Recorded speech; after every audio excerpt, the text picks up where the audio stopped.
धर्म स्वयं अपने आप में बहुत बड़ी कानून व्यवस्था है।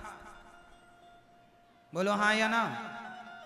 धर्म अपने आप में बहुत बड़ी कानून व्यवस्था है। धर्म का ज्ञान जिसे हो जाएगा वह कभी कानून नहीं तोड़ेगा, मर्यादा नहीं तोड़ेगा। इसलिए आप बताइए कि जिस गांव में पूरा गांव धार्मिक हो, जो गांव के लोग झूठ बोलने से डरते हो, चोरी करने से डरते हो, उस गांव में बताओ ताला खरीदने की जरूरत पड़ेगी किसी को? बोलो, ताला कब खरीदना पड़ता है महंगा वाला? जब बेईमान लोगों के बीच में आप रहें। ईमानदारों के लिए ताला नहीं खरीदा जाता, ताला बेईमानों के लिए खरीदा जाता है। क्यों मेरी माँ? और सोचो कि पूरे लोग यदि ईमानदार हो जाएं, मेहनत करके कमाने पर विश्वास करने लग जाएं, तो क्या किस पे मुसीबत आएगी, किस पे संकट आएगा? राम राज्य यही तो है जहां सब लोग धर्म का पालन करते हो, वही राम राज्य।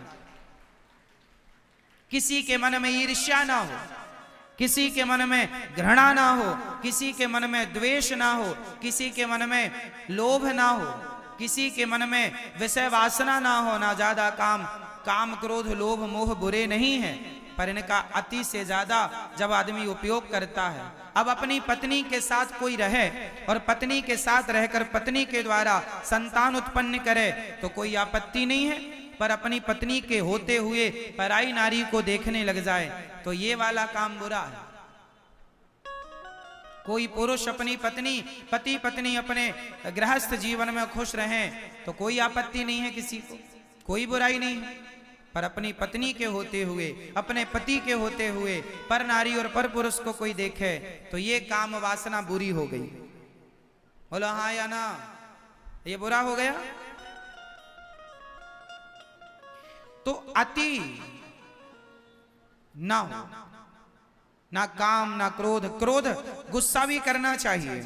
कहां गुस्सा करना चाहिए? भरी सभा में द्रौपदी की साड़ी खिंच रही थी, पितामह भीष्म को गुस्सा करना चाहिए था दुशासन पर। बताओ चाहिए था या नहीं? गुस्सा करना चाहिए था कि नहीं? दुशासन पे करना चाहिए था ना? बोलो हाँ या ना। मैया ओ मेरी पंचायती बहनों सुन लो, मेरी मां सुनो। भरी सभा में द्रौपदी की साड़ी खिंच रही थी और पितामह चुपचाप बैठे थे। क्या उन्हें गुस्सा नहीं करना चाहिए था? उत्तर दो, जोर से। करना चाहिए था। क्या गुस्सा आई? नहीं आई। नहीं आई तो बाणों की सैया पे लेटना पड़ा। तो गुस्सा करना चाहिए कहां? जहां आवश्यक है वहां। बुरा होता, क्रोध बुरा नहीं है मेरी मां। गलत जगह पर क्रोध करते हैं तो क्रोध बुरा होता है। काम बुरा नहीं है। काम बुरा होता तो सृष्टि रुक जाती, संतानें ही उत्पन्न ना होती। इसलिए काम भी बुरा नहीं है, पर काम तब बुरा हो जाता है जब अपनी पत्नी और अपने पति को छोड़कर पर नारी पर पुरुष में मन लगने लग जाए। ये काम बुरा है। अपनी पत्नी अपने पति के संग कोई जीवन गुजारे, कोई बुरा नहीं। क्यों जी? सही है। क्रोध भी अच्छा है, पर जटायु ने क्रोध किया। सीता मां को ले जा रहा था रावण, गुस्सा किया जटायु जी ने। जटायु का गुस्सा करना उसकी भक्ति बन गई। जटायु ने क्रोध किया रावण पर तो उन्हें राम के पास नहीं जाना पड़ा, राम खुद चल के भक्त जटायु के पास आ गए, क्योंकि क्रोध किया। अरे अरे दुष्ट ठाण के न होई, खड़ा हो जा, मेरी बेटी को कहां लिए जा रहा? जटायु ने कहा।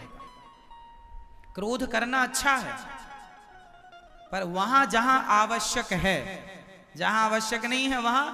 अब आप अपनी मां पे गुस्सा करें, अपने बाप पे गुस्सा करें, गलती जिसकी ना हो उस पर गुस्सा करें, तो ये गुस्सा गलत है। पर जहां जरूरत है क्रोध की वहां थोड़ा गुस्सा ठीक भी। तो काम क्रोध, लोभ, लोभ जरूरी है। लोभ जरूरी है, पर कौन सा लोभ? बोलो मेरी मां। अब दो मैंने बताए, एक आप बताएंगे। लोभ कौन सा जरूरी है? मैया कौन सा लोभ जरूरी है?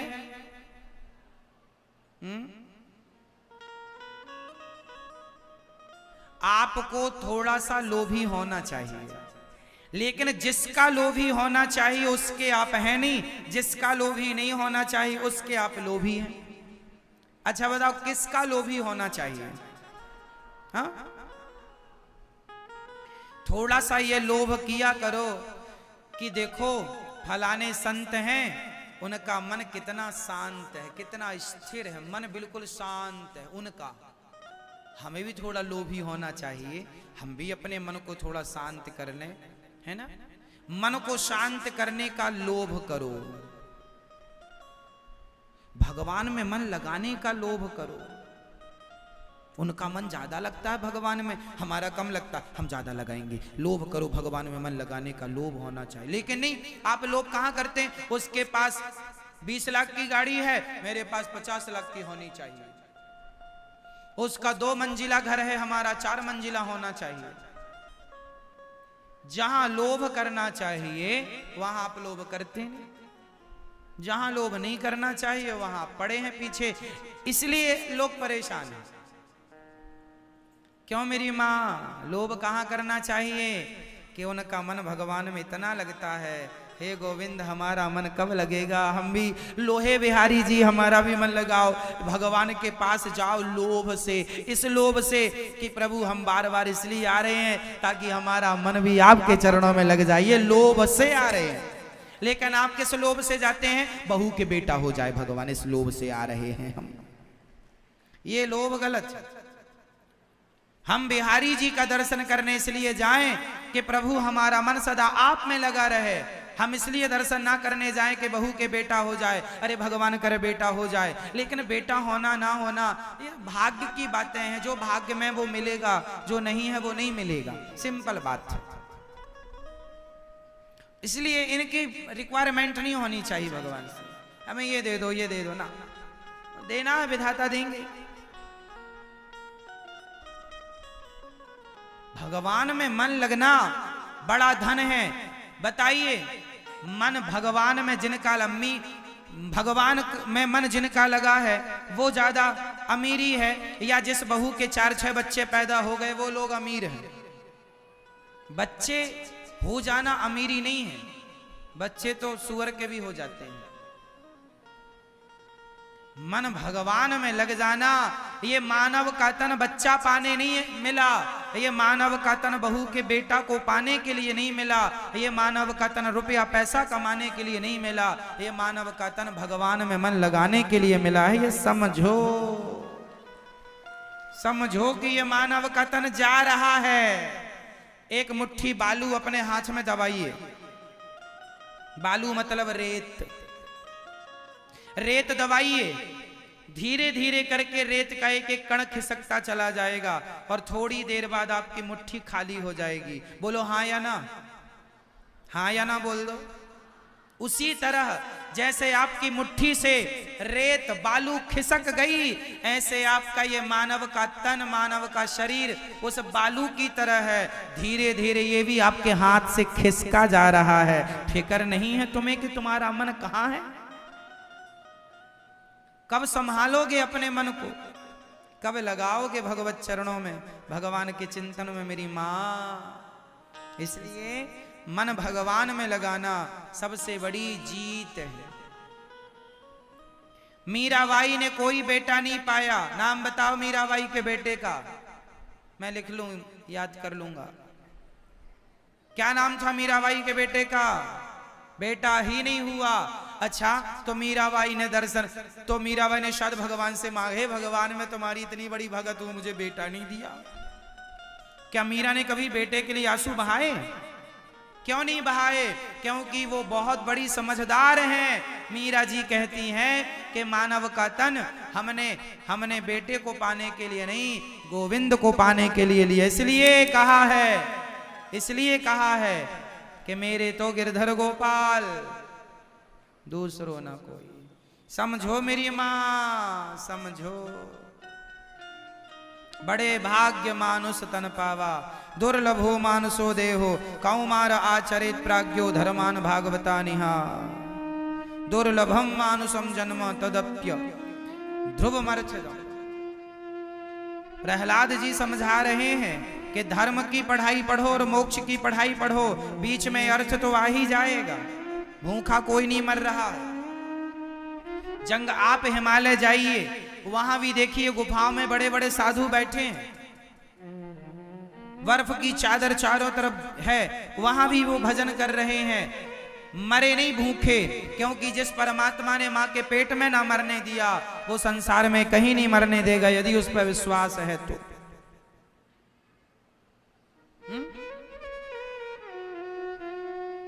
इसलिए समझो आप लोग, भगवान से क्या मां, लोभ भी बुरा नहीं है, तो काम क्रोध लोभ, लोभ किसका होना चाहिए? भगवान की भक्ति का लोभ। और चौथा क्या बचा? काम क्रोध मद लोभ, अभिमान। अभिमान होना चाहिए। बताओ किस चीज का? ये आप बताएंगे, बाकी तीन दास ने बताया, एक आपसे पूछा था आपने उसको नहीं बताया। ये वाला भाई, ये बहुत सरल है। बताओ अभिमान होना बुरा है कि अच्छा है? अभिमान होना अच्छी बात है, पर किसका अभिमान होना और किसका नहीं होना, सही उत्तर दो। किसका अभिमान होना चाहिए? बताओ किसका अभिमान हो? भगवान का। मैं ये क्या है? मैं मीन्स एटीट्यूड, मतलब अभिमान, दर्प, घमंड। मैं क्या है? अभिमान। लेकिन यही मैं अभी मैं अच्छा कर सकता हूं। अब देखो, मैं अच्छा भी होता है, मैं बुरा, बस बोलने का ढंग होता है। ये चीजें बुरी नहीं, इनका लोगों ने उपयोग गलत कर लिया। अब देखो, मैं इस मैं को सही करता हूं। मैं राम जी का दास हूं, ये अभिमान है मुझे कि मैं भगवान का, जोर से, मैं अपने श्रीमन नारायण का, मैं अपने गुरु जी का, मैं बिहारी जी का दास हूं, दासी हूं। ये अभिमान अच्छा है। लेकिन ये अभिमान कि मैं पैसे वाला हूं, मेरा, जानते नहीं मैं कौन हूं, नाम नहीं सुना तूने, ये मैं गलत हो जाएगा। हनुमान जी लंका गए, पूछा क्यों बंदर तुम कौन हो? हनुमान जी ने कहा, माता सीता ने कहा, कौन हो भैया तुम? राम दूत मैं, मां तू जानकी। हनुमान जी ने भी कहा, मैं राम जी का दूत हूं, दास हूं। हनुमान जी को भी अभिमान था, लेकिन अभिमान इस बात का था कि मैं राम जी का दूत हूं। इस बात का अभिमान नहीं था कि मैंने पहाड़ उठा लिया, मैं ना उठाया होता तो लक्ष्मण जी की जान ना बचती, मैं ना गया होता लंका तो सीता मां का पता ना लगता। ये अभिमान नहीं किया हनुमान जी ने, ये अभिमान किया कि मैं राम जी का दास है। तो अभिमान भी सही है, बस सही जगह पर किया जाए, सही प्रयोग में किया जाए तो सब सही है। ना तो काम बुरा, ना क्रोध बुरा, ना लोभ बुरा, ना अभिमान बुरा। यदि इसका मिसयूज करेंगे तो सब बुरा है ना। जैसे सब चीजें अच्छे के लिए बनाई जाती है, लोग जैसे वो साइकिल पंचर हो जाती है ना मेरी माँ, तो साइकिल में पंचर जोड़ने के लिए एक केमिकल होता है, सोल्यूशन बोलते हैं उसको, बोलते हैं पंचर चिपकाने वाला, वो टायर में उसमें चिपका देते हैं, क्यों? ट्यूब में पंचर, उसको बोलते हैं सोल्यूशन बोलते हैं। शायद मैं सही हूं क्या? सोल्यूशन ही बोलते हैं, तो सोल्यूशन बोलते हैं उसे। लेकिन आज मैंने सुना कि कुछ लोग उस सोल्यूशन का नशा करते हैं, उसे ऐसे हाथ में रख के उसको जला के उसका धुआं लेते हैं, उनको नशा चढ़ता है। तो वो सोल्यूशन जो है वो बनाया तो गया पंचर जोड़ने के लिए, उसका उपयोग अच्छा है कि वो पंचर जोड़ देता है, लेकिन कुछ लोग उसे अब नशा के प्रयोग में लेने लग गए तो वो गलत हो गया। वही है, काम क्रोध लोभ मोह सब अच्छे के लिए बनाया विधाता ने, लोगों ने मिसयूज करना शुरू कर दिया उस चीज का, वो सब गलत हो गई चीजें। दायरे में रह के हर चीज का प्रयोग किया जाए सही वक्त पर, कुछ भी बुरा नहीं।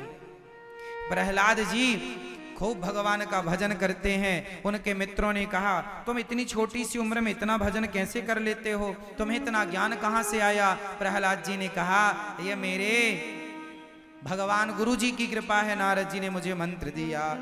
प्रहलाद जी मित्रों से, अब प्रहलाद जी के पिताजी के पास गए छुट्टियों में गए। पिता ने कहा, क्या पढ़ के आए हो? प्रहलाद जी ने कहा, श्रवणम कीर्तनम विष्णु स्मरणम पाद सेवनम अर्चनम वंदनम दास्यम सख्यमात्म निवेदनम।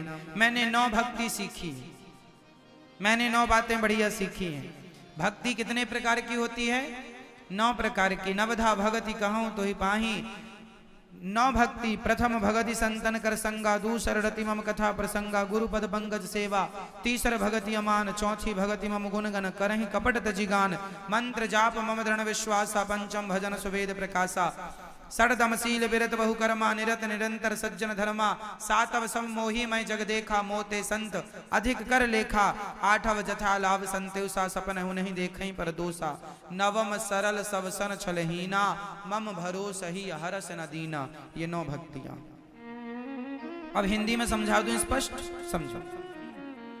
पहली भक्ति है कथा सुनना, श्रवणम। दूसरी भक्ति है कीर्तन करना, कहीं भी रहो कीर्तन खूब किया करो, श्रीमन नारायण सीताराम राधे श्याम, जो अच्छा लगे। पहली भक्ति कथा सुनना, जो कि आप कर रहे हैं। कथा रोज सुना करो।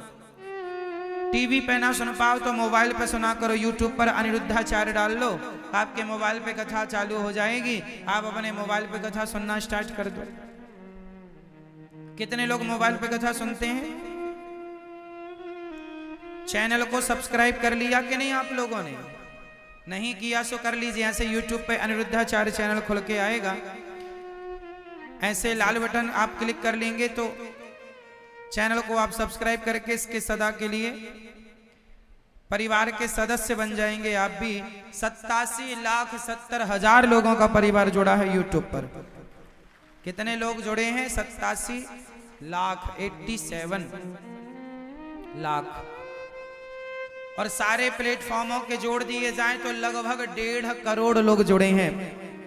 फेसबुक पेज के भी जोड़ दिए जाएं और गौरी गोपाल टीवी, गौरी गोपाल आश्रम चैनल पर भी जोड़ दिए जाएं सभी भक्तों को, तो लगभग 1.5 करोड़ लोग जुड़े हैं। दास अनिरुद्ध आप जैसे करोड़ों लोगों की सेवा कथा सुना सुना के करता है। ये सेवा एक चैनल पर 87 लाख है, दूसरे गौरी गोपाल टीवी पर लगभग 20 लाख लोग जुड़े हैं, गौरी गोपाल आश्रम नाम के चैनल पर लगभग 17 लाख लोग जुड़े हैं, और फेसबुक पेज पर भी लगभग, बहुत दिन से मैंने देखा नहीं, लगभग 20 लाख लोग जुड़े हैं। सबको जोड़ा जाए तो लगभग 1.5 करोड़ लोग के लगभग का परिवार है। सब जोड़ दिया जाए तो लगभग 1.5 करोड़ लोग तो जो जुड़े हैं वो अलग हैं जिनके पास मोबाइल नहीं है। कितनी मेरी माताएं, मेरी बहनें, मेरे बुजुर्ग दादाजी, मेरा भाई ऐसे हैं जिनको मोबाइल चलाना नहीं आता, वो कथा टीवी पर देख करके जुड़े हैं। वो परिवार अभी है, वो करोड़ों लोगों का परिवार वो भी है। जो लिखित में परिवार है वो इतना है 1.5 करोड़ लोगों का।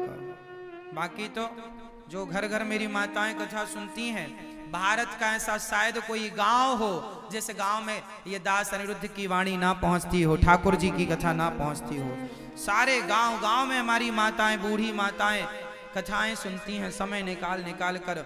मैं सभी उन माओं को, बहनों को, बुजुर्ग, पिता तुल्य बुजुर्गों को, भाइयों को, सबको मैं बारंबार नमस्कार करता हूँ, नमन करता हूँ। आप श्री भक्तों के देखो, आप भी कथा सुन सुन के आपके हृदय में भी तो भगवान पहुंच ही गए ना। आप भी तो भगवान के लिए कभी कभी रो लिया करती हो, आप भी तो भगवान के चिंतन में खोई रहती हो। तो आप जैसे भक्तों की चरण धूल ये दास अनिरुद्ध अपने माथे पे लगाता है। और आप सभी उन माओं को, बहनों को, भाइयों को, बुजुर्ग पिताओं को ये दास बारंबार प्रणाम करता है। जो टीवी पर कथा देखते हैं, कितने लोग ऐसे हैं जिनके घर में टीवी नहीं है तो वो कथा सुनने के लिए दूसरों के घर में जाकर कथा सुनते, ऐसे लोग भी हैं।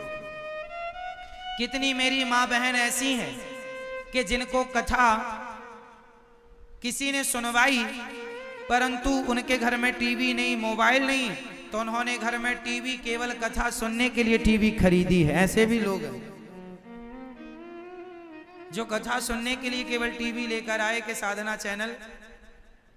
अभी कुछ दिनों के लिए साधना चैनल चला गया था, फ्री डिश से चला गया था कुछ दिनों के लिए पहले, अप्रैल मई में। तो लोगों ने कहा कि जिस टीवी पर साधना चैनल चलता है वो टीवी वो डिश लगवाएंगे। लोगों ने अपनी छतरी ही बदल दी कि चैनल जिस पे आएगा वो लगे हमारे घर में, साधना चैनल नहीं। तो फिर बाद में टीवी है पर टीवी में साधना चैनल नहीं चलता, कथा नहीं आती 2:30 से 6 बजे का। जब से आप लोग सालों से देख रहे हैं, दास अनिरुद्ध 2:30 से 6 बजे ही कथा नित्य आपके पास लेकर आता है।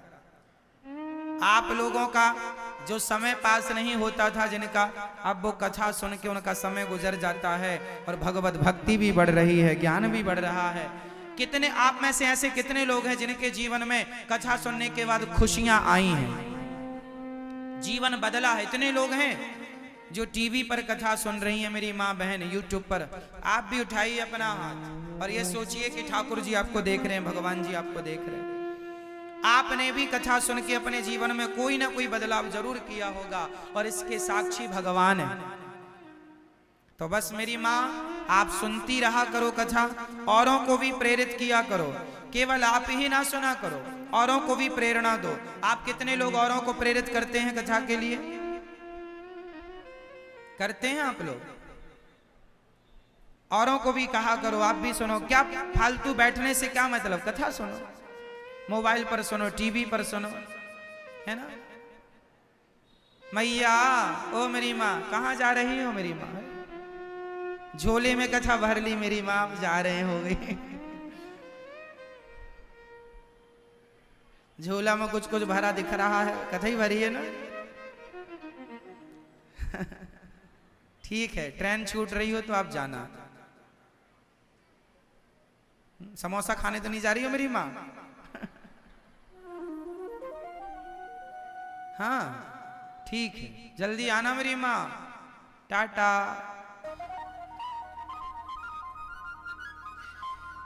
अच्छा सुनो, तो श्री प्रहलाद जी महाराज का पावन चरित्र। प्रहलाद जी कह रहे हैं कथा सुनना, पहली भक्ति कीर्तन करना, दूसरी भक्ति श्रवणम कीर्तनम स्मरणम, भगवान का स्मरण बनाए रखो हे नाथ, मैं आपको कभी भूलूं नहीं। पाद सेवनम, चरण दबाया करो अपने बड़े बुजुर्गों का, पति का, माता पिता का चरण दबाओ, चरण दबाया करो, ये सेवा है, भक्ति है। पाद सेवनम, अर्चनम, ठाकुर जी का अर्चन, तुलसी से अर्चन किया करो, तुलसी के 11 पत्ते तोड़ा करो। और आप में से कितनों के घर में गोपाल जी हैं, लड्डू गोपाल जी है ना? तो देखो ऐसे तुलसी तोड़ा करो, तुलसी कम से कम 11 पत्ते तोड़ लिया करो, और तुलसी ऐसे पकड़ के ऐसे ऐसे 3 मध्यमा, अनामिका और अंगुष्ठा, 3 से ऐसे तुलसी पकड़ना चाहिए। और ऐसे ऐसे नहीं चढ़ाते भगवान को तुलसी, ऐसे नहीं, ऐसे ऐसे ऐसे ठाकुर जी को ऐसे तुलसी चढ़ाना है रोज आपको। क्या बोल के? श्रीमन्नारायण चरणौ शरणं प्रपद्ये, श्रीमते नारायणाय नमः। एक यदि यह मंत्र ना आए तो आप केवल श्रीमन्नारायण बोलते चलो, भाव से कि हम भगवान के चरणों में चढ़ा रहे हैं तुलसी। श्रीमन्नारायण, श्रीमन्नारायण चरणौ शरणं प्रपद्ये, श्रीमते नारायणाय नमः। श्रीमन्नारायण चरणौ शरणं प्रपद्ये, श्रीमते नारायणाय नमः। श्रीमन्नारायण चरणौ शरणं प्रपद्ये, श्रीमते नारायणाय नमः। ऐसे ठाकुर जी के चरणों में रोज तुलसी का अर्चन, ये अर्चन है। या फिर कमल की पंखुड़ियां या गुलाब की पंखुड़ियों से भी अर्चन कर सकते हैं आप लोग। अर्चन, इसे क्या बोलते हैं? अर्चन। ये भगवान जी का अर्चन है। आपको कुछ ना आए तो सीताराम सीताराम बोल के आप चढ़ा दो, सीताराम सीताराम सीताराम, राधे श्याम राधे श्याम। पर भाव ये बने कि हम भगवान के चरणों में चढ़ा रहे हैं, आपके ठाकुर जी प्रत्यक्ष भगवान है, इस भावना से पूजा करनी चाहिए। भगवान जी को ऐसे नहीं नहवाना चाहिए कि ये पीतल की मूर्ति है ना, वो श्रद्धा हो, वो भाव हो। आप अपने गोपाल जी के चरण दबाते हो कि नहीं? जब आप रात्रि को सुलाया करो तो अपने गोपाल जी के, लड्डू गोपाल जी के चरण दबाया करो, और चरण दबाते हुए ऐसा भाव प्रकट करो कि भगवान नारायण क्षीर सागर पर लेटे हैं, एक तरफ लक्ष्मी जी दबा रही हैं बैठे बैठे, दूसरी तरफ हम बैठ जाएं, आप बैठ जाओ और चरण दबाने लग जाओ। दूसरा पांव खाली है कि नहीं भगवान जी का? वो हमारे लिए खाली है। आप बैठो भाव से, भाव ऐसा बनाओ कि हम दबा रहे हैं, थोड़ी देर ऐसे भावना बनाओ, बहुत शांति मिलती है। अनुभव यही है ईश्वर का, यही भगवत साक्षात्कार के रास्ते पर चलना है, यही है।